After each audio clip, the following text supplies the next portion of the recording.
The last states to extend the age for car seat and booster seat use. Well, all that has changed on January the 1st, and here to explain why these changes are so important, Jim Milliken, the executive chair of the Suncoast Safe Kids Coalition and the district chief for the Lealman Fire Department, along with the vice chair, Charlene Cobb. Welcome, guys. Good to see you guys. Good morning. Thank you for having us. Okay, so first tell us the change in the law.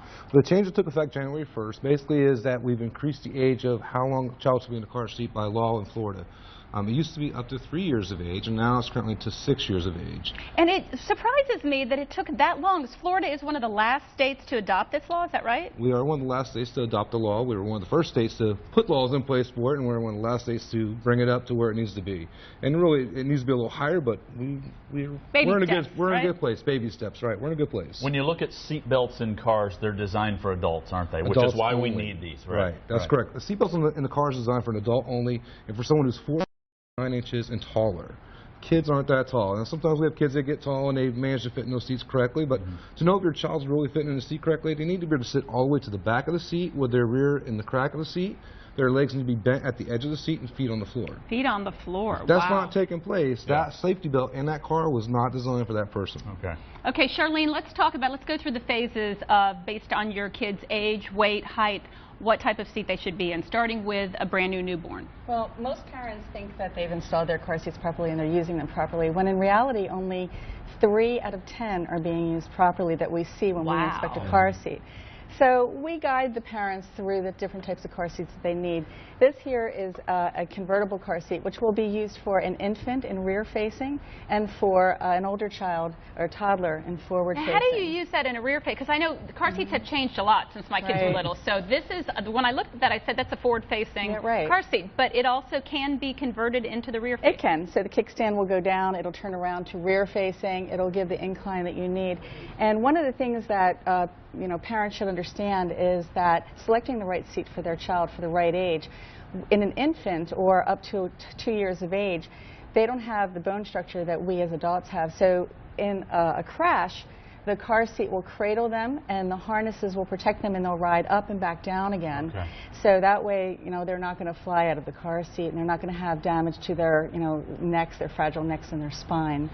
So as long as you can keep a child rear facing, the Academy of American Pediatrics says to keep them rear facing. So typically that's up to about 2 years of age or longer if they're a smaller child. Once they get a little older, they graduate to the little booster seat. Well, not yet. Oh, not yet. One stop. Right. So they would graduate to turning forward, and then this would be the next seat after that. This is a convertible seat. It can be forward-facing, and it also can turn into a high-back booster seat, as you can see. So a convertible seat, you would want your child to stay in it between the ages of about 2 and about 4 years of age. After 4 years of age, they're going to convert to either the high-back booster, which this one the straps come out of, and as you can see, she's sitting in it. The seatbelt would come across the child then in that manner. After that, they would move to the booster seat. And like Jim was saying, it's really important to have your child in the booster seat because seatbelts are made for average-sized adults. They're not made for children.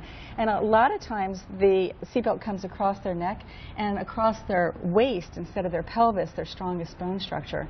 So we need to make sure that the parents recognize that. As a matter of fact, some statistics say that probably about 7 out of 10 parents move their child out of a booster seat too early. Too early. I agree with that. And we have to wrap. I know we only have a second left, but I love this type of seat because this is the thing that's not too embarrassing for kids. I know I put my son in a leopard booster seat for so many years, so I think he would have really appreciated something like this. So thanks so much, guys. And more information on the law is at what website? www.stayalertpinellas.com, and also they can go on our website and find out places that they can get their car seats inspected to make sure that their car seats are in correctly.